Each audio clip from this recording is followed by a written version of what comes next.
Che settimane ragazzi, quante novità ci sono state, tantissime novità per quanto riguarda sia motore, quindi aggiornamenti, ma anche uscita di nuove e-bike con motorizzazioni un po' diverse dal solito, quindi parliamone in questo video. E partirei subito dal punto che è sulla bocca di tutti in queste settimane, ovvero aumento di potenza, aumento di coppia, 3 marche, Specialized, Bosch e sì, per concludere DJI, perché comunque è stata la prima ad uscire, ma continua ad essere sempre un passo più avanti rispetto agli altri. Quindi voglio fare un po' di chiarezza su queste 3 case, perché con questi tipi di aggiornamenti la gente è ancora un po' in confusione, e quindi partirei subito da Specialized che tira fuori la Turbo Levo, la nuova, la generazione 4, dedica un motore marchiato Specialized esclusivamente per quella bicicletta, Specialized 3.1 lo chiamano, e poi fanno una cosa che io ritengo abbastanza intelligente: un modello da gara S-Works, o comunque con un alto livello di componenti, e un motore che è uguale a quello delle altre Turbo Levo, ma con 720 watt e la bellezza di 111 Nm di coppia, quindi potenza più elevata. Le altre, uno scalino più basso, 666 watt e 101 Nm. Quindi questa è la differenziazione che Specialized attua come politica. Bosch controbatte, arriva del Garda e dice: limite massimo dei nostri motori 750 watt, e innalza la coppia a 100 Nm, solo ed esclusivamente per i motori generazione 5 e generazione 4. Non ricevono, almeno al momento, ma penso che non lo riceveranno mai, l'aggiornamento appunto per alzare coppia e potenza. È chiaro che anche per quelli che hanno la generazione 5 di motore sarà a discrezione del tipo di montaggio della bicicletta, quindi del concessionario che andrà a farvi, o che vi ha venuto la bicicletta, o che vi va a fare l'aggiornamento, dire se è possibile nel vostro caso farlo oppure no. Adesso non so come riusciranno a discriminare tutte le biciclette, anche perché in teoria è un aggiornamento che qualsiasi persona tramite il telefono la può fare, almeno così dicono. Però comunque dicono che non saranno possibili proprio per tutti generazione 5. Magari, non so, ci sono delle bici che hanno appunto componenti di base, di cassetta, che magari non glielo permettono, però di base è comunque un aggiornamento per generazione 5. Un aggiornamento che comprende anche una nuova modalità, un MTB Plus, che sarà invece aggiunta anche ai motori di generazione 4 e che appunto va a permettere di spingersi di più con questo tipo di potenze che verranno, mantenendo l'agilità e la fluidità e soprattutto l'aderenza, e quindi fanno come un antislittamento per le vostre e-bike.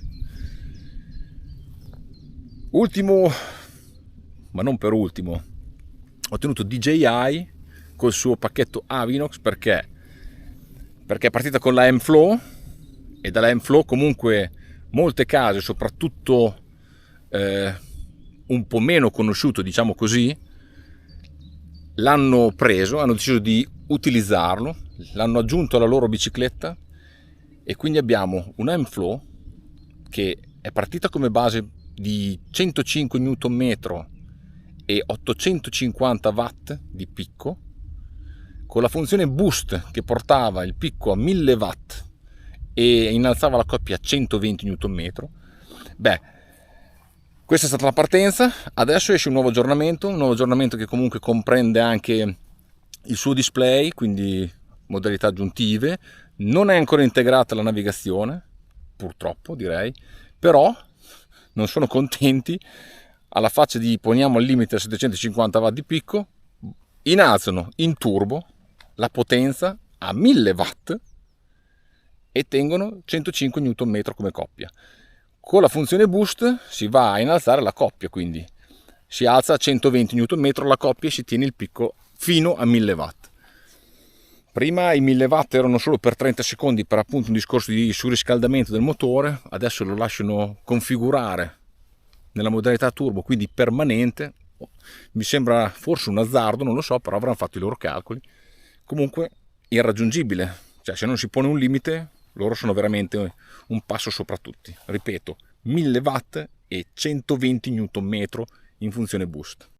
Sempre facente parte di questo aggiornamento ci dovrebbe essere una funzione che, per preservare appunto i componenti, col fatto che nel sistema DJI c'è la possibilità di andare a riconoscere la marcia inserita o comunque quando siamo in fase di cambiata, riconoscendo appunto il cambio di marcia, provare a ridurre la potenza in quel frangente dove abbiamo la cambiata, in maniera tale da non stressare troppo cassetta, pignone e catena.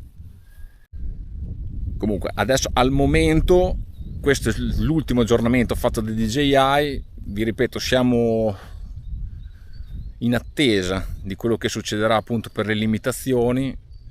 Penso che se arriverà il momento che la comunità europea decida di limitare questa potenza di picco a 750 watt come l'amministratore delegato di Bosch riferiva, DJI sarà costretto comunque a fare un aggiornamento della bicicletta per limitarne appunto la potenza. È inevitabile per avere una bicicletta legale. Poi secondo me alcuni non lo faranno, ma magari troveranno sempre il modo e maniera di non fare aggiornamenti, chiaro, anche se magari domani ti mettono il navigatore ma tu non vai a fare l'aggiornamento del navigatore perché dopo ti limitano la potenza. Insomma, ognuno dopo farà le sue scelte, quindi siamo un po' in un limbo. Chiarito l'aspetto appunto di questi 3 nuovi motori, mi faccio una domanda che la rivolgo a voi magari, ma scusate, Shimano dove è andata a finire? Perché non si parla di trasmissioni, non si parla di aggiornamenti o nuovi motori sopra i 100 Nm. Mi sto facendo delle domande, non si trova niente nei social, non si trova niente su YouTube. È una situazione un po', non so se è preoccupante oppure che non siano magari sotto al lavoro per qualcosa di stravolgente per il mercato delle e-bike. Staremo a vedere, chi lo sa. Un altro aspetto di cui vi voglio parlare oggi è che dall'altra parte anche una casa come la Lidl, sì, i supermercati, ecco, entra nel mercato, adesso è arrivata qui in Germania, secondo me tra poco arriverà anche in Italia, con la sua IMTB Hardtail, però 100 Nm di coppia, batteria da 709 watt, sì, un sistema molto basilare e semplice come bicicletta, che comunque sono quel tipo di biciclette hardtail che costano 1.500-1.600 euro e vi offrono tutto quello di cui avete bisogno per le vostre scampagnate, diciamo così. Ragazzi, entriamo in questa era della potenza. Mi è capitato, parlando con alcuni concessionari qui tedeschi, cioè mi ha proprio, tra virgolette, confessato, diciamo così. Flow l'ha fatta da padrona, è uscita, e adesso cosa succede? Succede che alcune persone si presentano dal concessionario che gli è venuta la bicicletta e vogliono aprire il cambio della cassetta o della catena in garanzia. Cioè, è chiaro che con queste potenze qui, cassetta, catena, sono i primi pezzi che si mangiano abbastanza velocemente. È inutile che poi andiamo a chiedere lo cambio in garanzia perché si è rovinato. Ragazzi, se andate sempre a stressare dei certi componenti è un'usura che è normale, quindi sappiatelo che aumentando potenza al momento, perché secondo me un aspetto dove bisognerà lavorare molto sarà appunto le trasmissioni, c'è questa possibilità che i vostri componenti si mangiano abbastanza rapidamente. E la mia paura è che, sai, quando ti tocca cambiare certi tipi di catene, certi tipi di cassette che hanno un prezzo molto importante, magari questa potenza talmente elevata verrà ridotta. Apro un capitolo per quanto riguarda le batterie. Allora, Specialized fa uscire la sua Turbolevo con la batteria da 840 watt, quindi una batteria bella capiente. Perché? Perché comunque, avendo un motore così potente, soprattutto nella versione S-Works,